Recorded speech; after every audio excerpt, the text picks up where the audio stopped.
we are conducting our internal investigation on the veracity of these reports. Ano ba talaga yung pakay nila towards this influx of these numbers, no?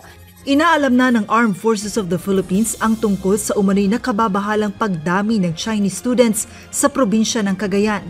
Nauna nang nagpahayag ng pagkaalarma si Surigao del Norte Representative Robert Ace Barbers sa anyay hindi maipaliwanag na pagdami ng mga Chinese na manggagawa, negosyante, turista at mga estudyante sa bansa. Tanong ng mambabatas, ano ang ginagawa ng malalaking bilang ng Chinese students sa mga lugar na malapit sa EDCA sites? Ayon sa AFP, nagsasagawa na sila ng investigasyon hinggil dito at kabilang sa kanilang inaalam ay kung ano ang talagang pakay ng mga Chinese students sa Cagayan. May ilan rin ang tila nagdududa lalo't malapit na rin anila ang Cagayan sa Taiwan. Pero syempre, it's not just within the bounds of the AFP, sir. So meron tayo dyan how they got in the Philippines in the first place, yung legality nung pagpasok nila dito sa bansa natin.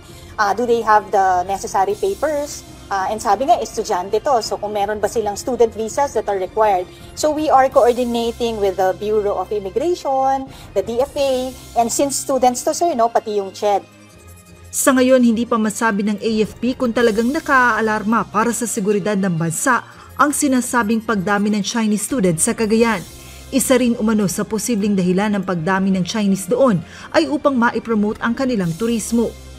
If we look at it at the security standpoint, no, kung ano po yung what will come out of our internal investigation, no, kung threat ba talaga ito. Because ang sabi ko nga, there's different facets to it. So it could be helping us in the economic side of things, but you know, look, our perspective is in the security side. So sa side po namin, rest assured po that the AFP will take this seriously, and of course, it's our mandate to protect the people and secure the state. Samantala, nilinaw naman ng security forces na nakabase sa Cagayan na walang banta sa national security ng Pilipinas ang presensya ng Chinese students sa probinsya.